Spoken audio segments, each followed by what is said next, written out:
In this video, we're going to be going over settings in ThunderPOS.net. This will be the first part of a series, so we'll look for related videos later in the playlist. If we take a look here, we are in the ThunderPOS.net site. To get to settings, we just go to maintenance and then to settings. There are additional sections of settings here in the top right that we will go through later. But for the moment, we're going to just go over the settings here under security, register, and labels. So we're just going to go over what each of these settings does. So the top two settings are kind of related.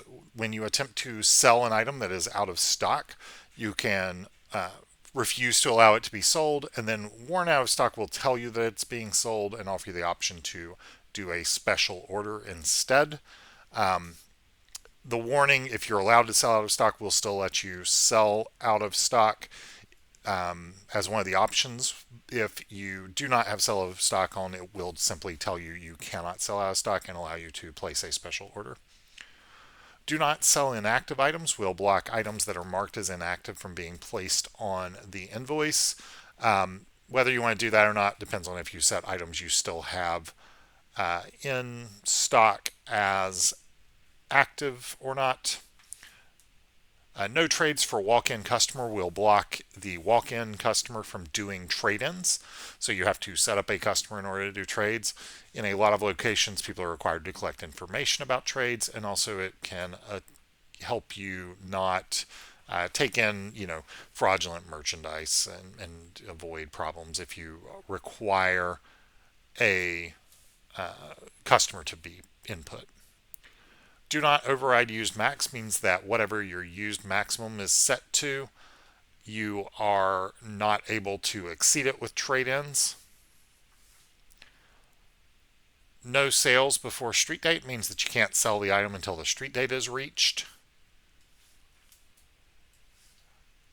Allow gift certificates means that you are allowed to utilize gift certificates. Those are gift cards that are not tracked within the system.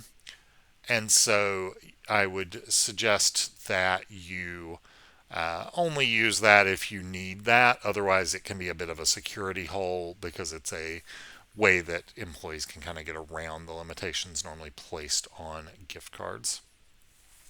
Prompt employee ID means that at the end of each transaction, your employees will be required to enter their employee ID and their password. And require reason for returns requires that when a customer returns an item, it is given a reason that they are returning it. So then under register here, promotion prices, we can set whether those are off all the time. Manual, which means by default at the start of a transaction, they are off, but you can turn them on, which will reset to off on each transaction. Automatic, which means they are always on and can't be turned off. And manual default on, which means that they start on, but you can toggle them off. Percent above pre-books is on special order deposits and on pre-order deposits, a percentage above the price that you are allowed to collect it into the deposit. Typically speaking, this is used to collect additional amounts for covering sales tax. It is not actually sales tax until the point where you have, picked up the item, but it can allow the customer to prepay that sales tax amount. So typically you would set that percentage to your sales tax rate.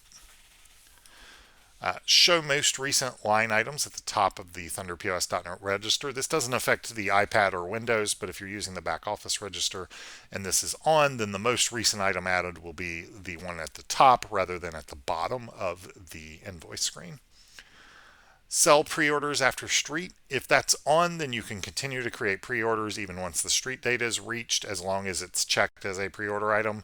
If that's unchecked, then it'll simply sell the item as normal. Combine lines, if that is on, then it will, when you scan the same item as one that has already been on the invoice, then it will add it to the quantity already on the invoice. The reason that you might not want to do that and where you would want separate items is if you're changing prices on items frequently, because, obviously then you would want to maybe set those two items to different prices.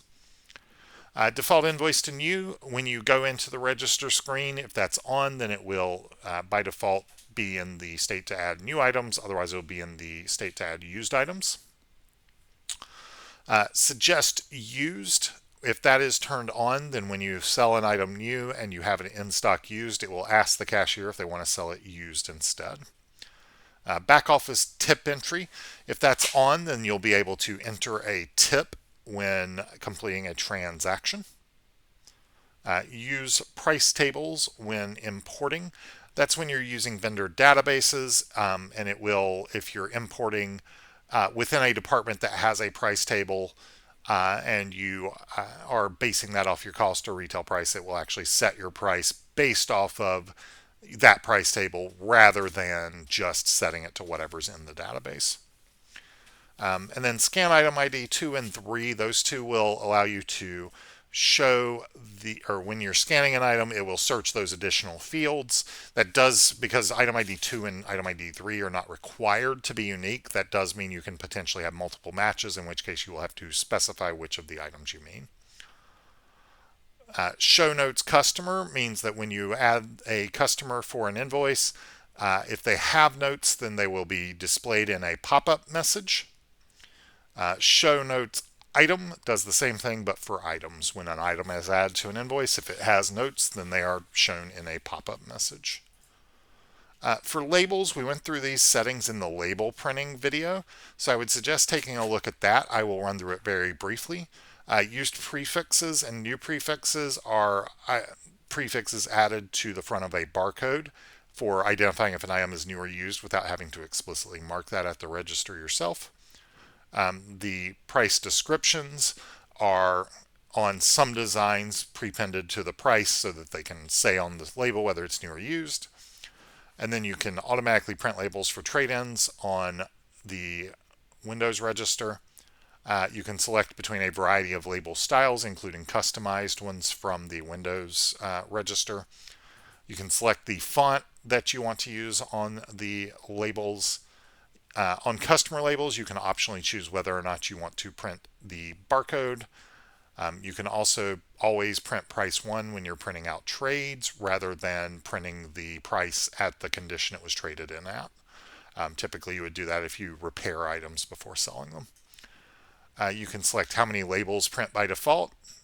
You can, for the 4 by 2.5 inch label designs, you can set some notes that will appear on them. You can also set the dots per inch of that label design, and you can also set the X and Y adjustment to move it based on your printer's needs. So that's the end of part 1 of this video. Check out part 2 to continue down this list of settings.